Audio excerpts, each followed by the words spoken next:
Hello friends, നമ്മുടെ say exam preparations മുന്നോട്ട് പോവുകയാണ്. പാർട്ട് 4. നമ്മുടെ ഫസ്റ്റ് ക്വസ്റ്റ്യൻ ഇതാണ്: differentiate between polar and non polar molecules with examples. പരീക്ഷയ്ക്ക് ചോദിച്ചിട്ടുള്ള ചോദ്യമാണ്. ചോദ്യം ഇതാണ്: പോളാറും നോൺ പോളാറും മോളിക്യൂളുകൾ വിശദീകരിക്കുക, ഡിഫറൻഷിയേറ്റ് ചെയ്യുക, അത് എക്സാമ്പിളും വേണമെന്നാണ് പറയുന്നത്.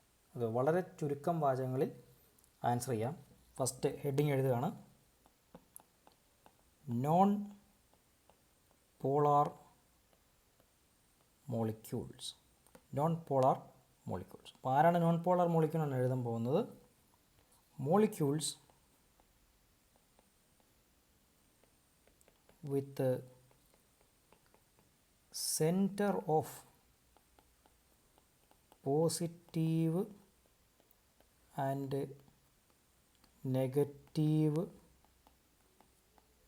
charges lie at same place. ഇത്രയേ ഉള്ളൂ. ഒരു മോളിക്യൂൾ അതിൻ്റെ സെൻറ്റർ ഓഫ് പോസിറ്റീവ് ചാർജും നെഗറ്റീവ് ചാർജും ഒരേ പോയിൻറ്റിലാണ് കിടക്കുന്നതെങ്കിൽ അത്തരം മോളിക്യൂളുകളെ വിളിക്കുന്ന പേരാണെന്ത്? Non polar molecule. എക്സാമ്പിൾ എഴുതി കഴിഞ്ഞാൽ CO2 CH4. എക്സാമ്പിൾ മസ്റ്റാണ്. എക്സാമ്പിൾ ഇല്ലെങ്കിൽ അരമാർക്ക് വെച്ച് കുറയാനുള്ള ചാൻസ് ഉണ്ട്. ഓക്കെ, ഇതൊന്ന് അണ്ടർലൈൻ ചെയ്ത് വിടാം, ഹെഡിങ് ആണെന്ന് മനസ്സിലാക്കാൻ. രണ്ടാമത്തേത്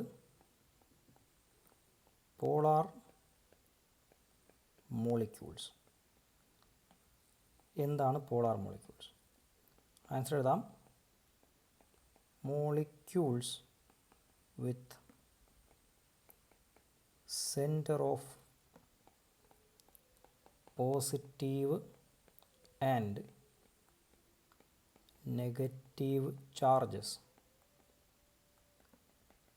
ലൈ അറ്റ് ഡിഫറൻറ്റ് പോയിൻറ്റ്സ്.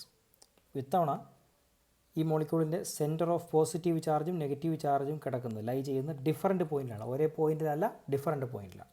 അപ്പോൾ അത്തരം മോളിക്യൂൾസിനെ വിളിക്കുന്ന പേരാണ് polar molecules. Example, best example ഓർക്കാൻ എളുപ്പമുണ്ട്, H2O, അതായത് വാട്ടർ. ഓക്കെ, അപ്പോൾ ഇത് 2 മാർക്കിന് ചോദിക്കാൻ സാധ്യതയുള്ള ക്വസ്റ്റ്യനാണ്. അപ്പോൾ ഇത് ശ്രദ്ധയോടെ ഇരിക്കുക. വളരെ ചെറിയ വാചകങ്ങളിൽ 2 എക്സാമിനോട് കൂടി 2 മാർക്ക് മുഴുവനായിട്ടും സ്കോർ ചെയ്യാൻ പറ്റും. റൈറ്റ്. ഓക്കെ, നമ്മൾ അടുത്ത ക്വസ്റ്റ്യനിലേക്ക് പോവുകയാണ്. Next question: define electric flux. Electric flux define ചെയ്യുക. ഓക്കെ, വാചകത്തിലാണ് ഡിഫൈൻ ചെയ്യേണ്ടത്. നോക്കിക്കോളുക. The number of field lines passing normally through a surface is called electric flux. Okay, അത്രയേ ഉള്ളൂ. ഒരു സർഫസിലൂടെ നോർമലായിട്ട്, അതായത് 90 ഡിഗ്രിയിൽ, സർഫസിന് 90 ഡിഗ്രിയിൽ കടന്നു പോകുന്ന ഫീൽഡ് ലൈൻസിൻ്റെ എണ്ണത്തെ, നമ്പറിനെയാണ് നമ്മളെന്ത് വിളിക്കുക? ഇലക്ട്രിക് ഫ്ലക്സ് എന്ന് വിളിക്കുക. അപ്പോൾ അതൊന്നെങ്കിൽ സ്റ്റേറ്റ്മെൻറ്റ് നമുക്കിങ്ങനെ പഠിക്കാം, അല്ലെങ്കിൽ ഇനി പറയുന്ന ഇക്വേഷൻ സിമ്പിളായിട്ട് എഴുതാം. Phi = EA cos θ. അതുമല്ലെങ്കിൽ Phi = E ഡോട്ട് A. ഇതൊരു ഡോട്ട് പ്രോഡക്റ്റ് ആണെന്ന് പ്രത്യേകം ഓർക്കുക. ഡോട്ട് പ്രോഡക്റ്റ് ആയതുകൊണ്ട് തന്നെ നമുക്കൊരു കാര്യം പറയാം, ഇതൊരു സ്കെയിലാർ ക്വാണ്ടിറ്റിയാണ്. ഫ്ലക്സ് എന്ന് പറയുന്നത്, ഇലക്ട്രിക് ഫ്ലക്സ് എന്ന് പറയുന്നത് ഒരു സ്കെയിലാർ ക്വാണ്ടിറ്റിയാണ്. കാരണം ഇതൊരു സ്കെയിലാർ പ്രോഡക്റ്റ് അല്ലെങ്കിൽ ഡോട്ട് പ്രോഡക്റ്റ് ആണല്ലോ. യെസ്. അടുത്ത ക്വസ്റ്റ്യൻ നോക്കുക. SI unit of electric flux. Electric ഫ്ലക്സിൻ്റെ SI യൂണിറ്റ്, ഇലക്ട്രിക് ഫ്ലക്സിൽ ഇലക്ട്രിക് ഫീൽഡും ഏരിയയുമാണുള്ളത്. അതുകൊണ്ട് SI യൂണിറ്റ് വളരെ സിമ്പിളായിട്ട് നമുക്ക് എഴുതാൻ പറ്റും. Newton metre square per coulomb. Okay, അത് മനസ്സിൽ വയ്ക്കുക. ഇലക്ട്രിക് ഫ്ലക്സിൻ്റെ SI unit newton metre square per coulomb. ഒരു പക്ഷേ A പാർട്ടിൽ ഇത് തന്നെ സ്ട്രൈറ്റ് ചോദിച്ചേക്കാം, what is the SI unit of electric flux എന്നൊക്കെ. ഓക്കെ, അപ്പോൾ അതുകൂടെ ഓർത്ത് വയ്ക്കുക. റൈറ്റ്, നമ്മൾ അടുത്ത ക്വസ്റ്റിലേക്ക് പോകുന്നു. Briefly explain different types of continuous charge distributions. വളരെ റെയറായിട്ടേ ഇങ്ങനെ ചോദ്യം കണ്ടിട്ടുള്ളൂ. പലപ്പോഴും നമുക്ക് 3 തരത്തിലുള്ള ചാർജ് ഡിസ്ട്രിബ്യൂഷൻസ് ഉണ്ട്. അതപ്പോൾ നമ്മൾ എഴുതും.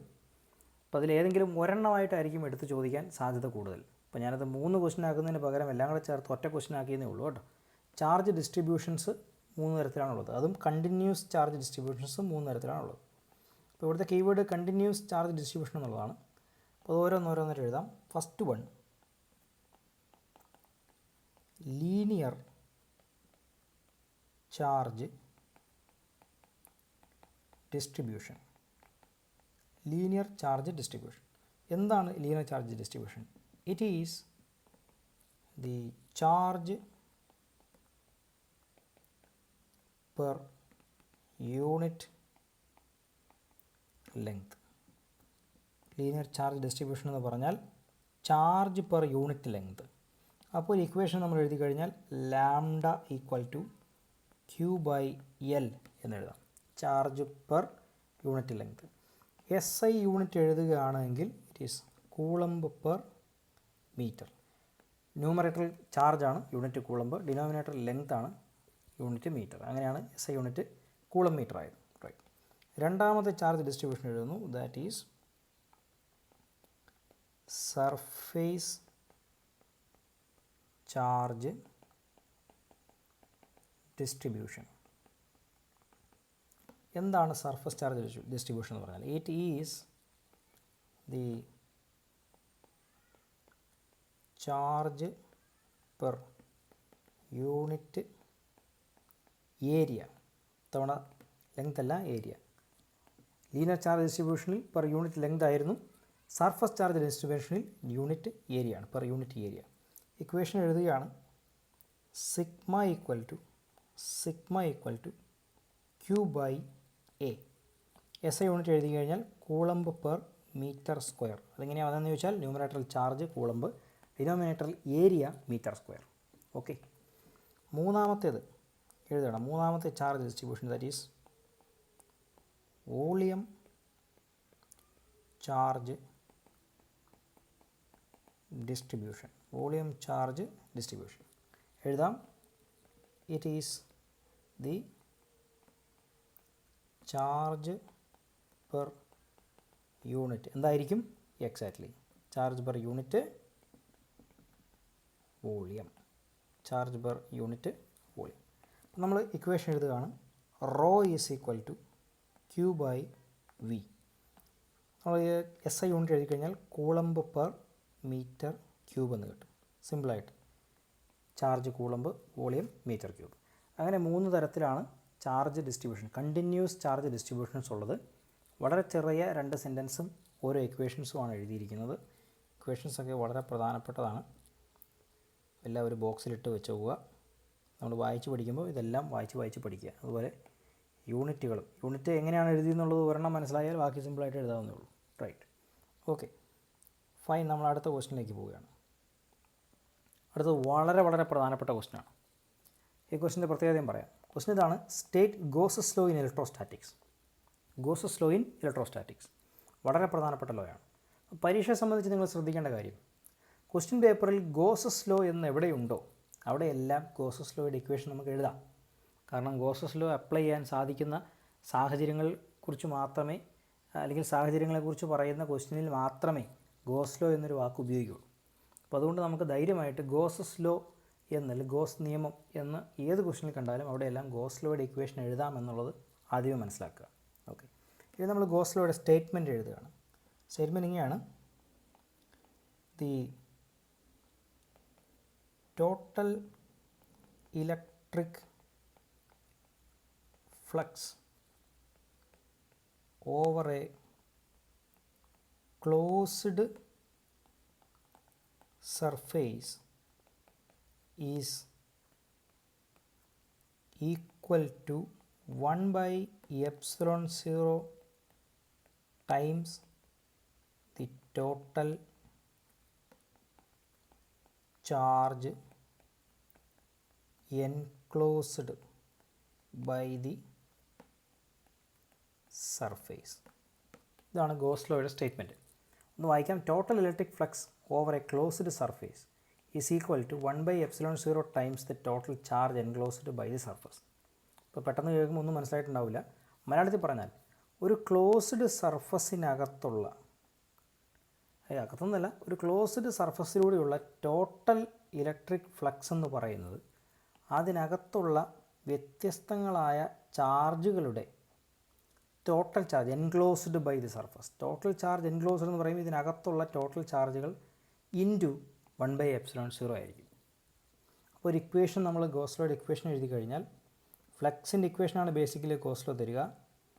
Phi is equal to Q/ε0. ഇതാണ് ഗോസസ് ലോയുടെ വളരെ വിഖ്യാതമായ ഇക്വേഷൻ, വളരെ പ്രശസ്തമായ ഇക്വേഷൻ. ഇത് വളരെ ഇമ്പോർട്ടൻ്റ് ആയ ഇക്വേഷനാണ്. അപ്പോൾ ഗോസ് ലോ എന്ന് എവിടെ കണ്ടാലും നമുക്ക് ഈ ഇക്വേഷൻ എഴുതാം. സ്റ്റേറ്റ്മെൻറ്റാണ് ചോദിച്ചിരിക്കുന്നതെങ്കിൽ ഈ സ്റ്റേറ്റ്മെൻറ്റ് എഴുതാം. ഒരു കാര്യം പ്രത്യേകം ശ്രദ്ധിക്കുക, സ്റ്റേറ്റ്മെൻറ്റ് ചോദിക്കുമ്പോൾ പരമാവധി സ്റ്റേറ്റ്മെൻറ്റ് തന്നെയാണ് എഴുതേണ്ടത്. അതിന് പകരം അതറിയാതെ നമ്മൾ ഇക്വേഷൻ മാത്രം എഴുതിയാൽ മാർക്ക് കിട്ടണമെന്ന് നിർബന്ധമില്ല, ചിലപ്പോൾ കിട്ടാം. മറ്റൊരു വസ്തുത എന്ന് പറയുന്നത് ഇനി സ്റ്റേറ്റ്മെൻറ്റ് അറിയില്ലെങ്കിൽ എന്തായാലും നമ്മൾ ഇക്വേഷൻ പഠിച്ചിട്ട് അത് എഴുതിയിരിക്കണം. ഓക്കെ, അപ്പോൾ ഗോസ് ലോയുടെ സ്റ്റേറ്റ്മെൻറ്റ്, അതിൻ്റെ ഇക്വേഷൻ. അപ്പോൾ ഇത്രയുമാണ് നമ്മൾ ഇന്നത്തെ ക്ലാസ്സിൽ പഠിക്കുന്നത്. എന്തെങ്കിലും സംശയങ്ങളോ കാര്യങ്ങളോ ഉണ്ടെങ്കിൽ താഴെ കമൻറ്റ് ബോക്സിലേക്ക് ഇടാം. ഓക്കെ, നന്നായിട്ട് പഠിക്കുക. ഉറപ്പായിട്ടും സേ എക്സാം വെച്ച് നമുക്ക് പാസ്സാകാൻ പറ്റും. നന്നായിട്ട് തന്നെ പഠിക്കുക, പ്രതീക്ഷ കൈവിടാതെ നന്നായി പഠിക്കുക. ഓക്കെ, അപ്പോൾ പഠിച്ചതിന് നന്ദി. അടുത്ത ക്ലാസ്സിൽ കാണാം. Thank you.